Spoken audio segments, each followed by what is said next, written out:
Oke, assalamualaikum warahmatullahi wabarakatuh. Selamat datang lagi di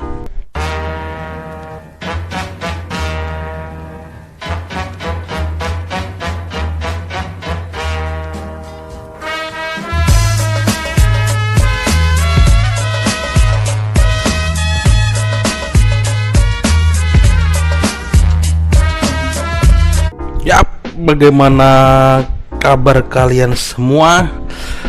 Ya pasti juga saya akan mendoakan kalian ya kan.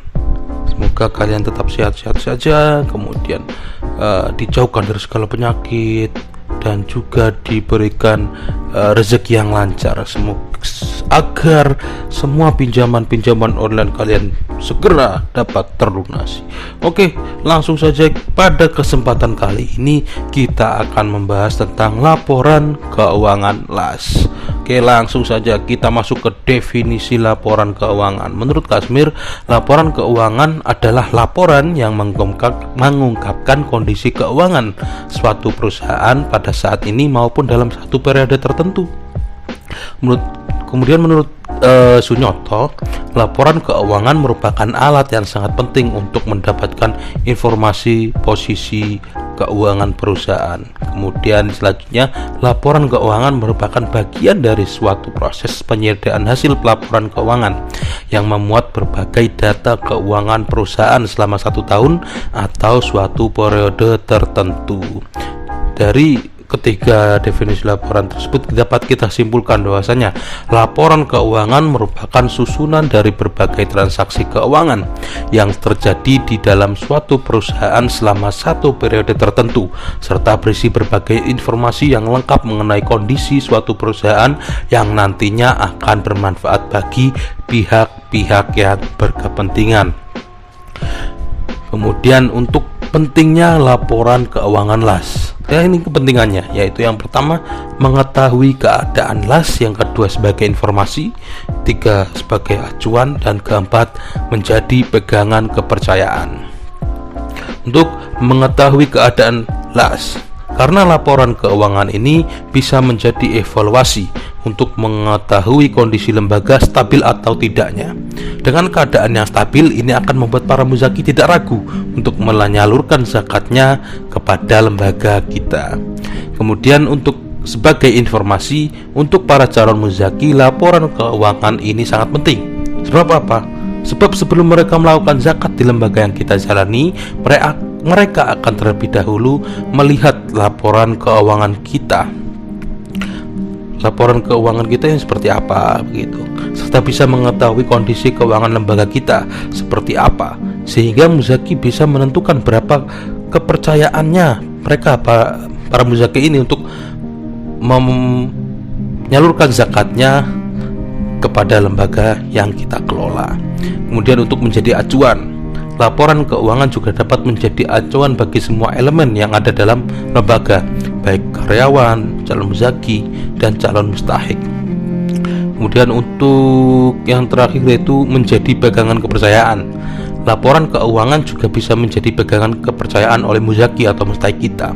Dengan kondisi laporan keuangan yang baik, mereka akan bersedia bekerja sama dalam waktu jangka panjang. Tapi jika kondisi keuangannya keberantakan, itu bisa mengakibatkan hilangnya rasa kepercayaan bagi para muzaki. Dan yang selanjutnya adalah fungsi laporan keuangan. Untuk fungsinya di sini ada 5, yaitu bentuk pertanggungjawaban, kemudian menggambarkan kondisi, alat pengendalian, dasar penyusun kegiatan, dan dasar evaluasi kinerja. Untuk yang pertama, fungsi bentuk pertanggungjawaban. Seperti yang sudah dibahas dari arti laporan keuangan itu sendiri, adalah rangkuman atau laporan dari transaksi yang sudah terjadi suatu perusahaan. Hal ini bisa diartikan bahwa fungsi laporan keuangan merupakan laporan yang menunjukkan bentuk pertanggungjawaban kita kepada berbagai pihak yang terkait dan menggambarkan kondisi. Laporan keuangan merupakan gambaran nyata yang tertuang dalam bentuk angka real yang dapat menunjukkan bagaimana kondisi lembaga secara keseluruhan. Dan fungsi laporan keuangan ini kita bisa lihat kondisi lembaga atau usaha yang sedang kita jalani. Kemudian yang ketiga yaitu alat pengendalian. Laporan keuangan juga berfungsi sebagai alat pengendalian lembaga dalam menentukan langkah apa yang akan diambil lembaga untuk di masa yang akan datang. Kemudian fungsi selanjutnya adalah dasar penyusun kegiatan.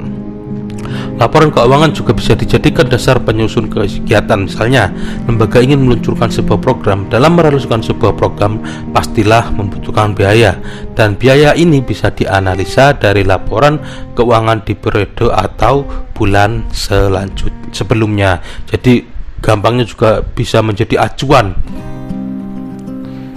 Kemudian yang terakhir adalah dasar evaluasi kinerja. Dengan adanya laporan keuangan ini yang menjadi gambaran kondisi lembaga, itu bisa dijadikan bahan evaluasi untuk kinerja lembaga untuk kedepannya ya.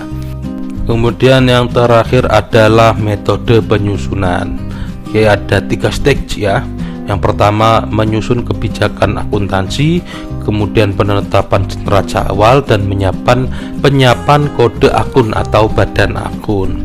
Yang pertama adalah menyusun kebijakan akuntansi.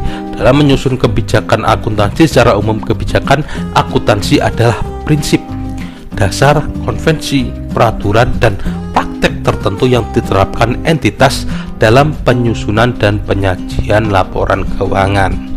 Kebijakan akuntansi yang digunakan oleh suatu satuan harus bisa menggambarkan pengakuan, pengukuran, dan penyajian. Pengakuan mempunyai makna pada saat kapan dan saat seperti apa elemen akuntansi tertentu diakui. Pengukuran mempunyai makna beberapa banyak bagian akuntansi tertentu yang diakui. Penyajian mempunyai makna bagaimana cara penyajian elemen akuntansi tersebut di laporan keuangan. Beberapa cara penyajian elemen akuntansi tersebut di laporan keuangan. Beberapa contoh kebijakan akuntansi untuk pengelolaan zakat, infak, sedekah diantaranya sebagai berikut, yaitu kebijakan pembagian JIS seperti menentukan skala prioritas penyaluran JIS dan alokasi untuk asnaf selain amil, dan cara memutuskan total jumlah yang digunakan untuk penerimaan JIS berupa aset non-kas. Kebijakan penggunaan dana JIS dalam bentuk aset kelolaan, kebijakan pendayagunaan dana infak atau sedekah yang belum tersalurkan, kebijakan penggunaan dana non-halal. Dan untuk stage yang kedua yaitu penetapan neraca awal. Penetapan neraca awal bagi lembaga LAS atau BAS yang belum pernah menyusun laporan keuangannya. Langkah pertama untuk menyusun laporan keuangan sesuai standar akuntansi adalah menetapkan neraca awal. Idealnya dalam menetapkan neraca awal harus dilakukan oleh lembaga profesional yang independen, lembaga appraisal, untuk melakukan penilaian atas harta, kewajiban, dan saldo dana LAS atau BAS. Namun jika ada kendala, keterbatasan biaya dan waktu, serta dengan pertimbangan LAS atau BAS mempunyai kemampuan sendiri untuk menetapkan neraca awal, maka neraca awal sebaiknya dibuat sendiri oleh LAS atau BAS. Untuk itu perlu dibentuk tim penyusun neraca awal yang dibuatkan SK tim oleh pengurus LAS atau BAS.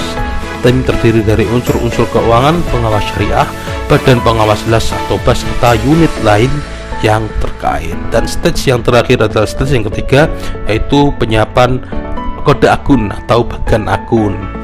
Langkah berikutnya yang perlu segera disiapkan adalah menyiapkan kode akun atau bagan akun, chart of account, yang dirancang mengacu pada PSAK 109 untuk mempermudah pencatatan transaksi dan penyusunan laporan keuangan. Pada umumnya, kode akun yang digunakan terdiri dari kode pertanggungjawaban, responsibility codes, dan kode rekening, accounts code. Kode pertanggungjawaban dilakukan untuk menuliskan tempat terjadinya transaksi. Setiap unit dalam organisasi pengelolaan zakat terlibat dalam berbagai transaksi. Maka setiap unit tersebut merupakan tempat terjadinya transaksi untuk keperluan pengendalian dan penyusunan laporan keuangan. Maka setiap unit yang mungkin dapat terjadinya transaksi harus memiliki kode pertanggungjawaban.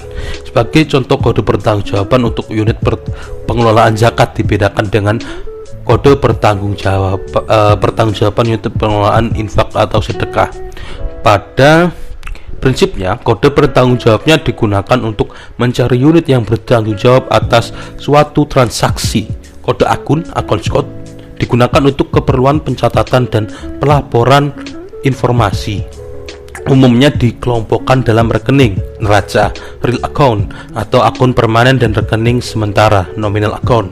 Dalam pelaksanaannya, kode akun menjadi sekumpulan karakter yang digunakan untuk kunci memasukkan data, input data, mengidentifikasi dan menggolong-golongkan transaksi untuk keperluan penyusunan laporan.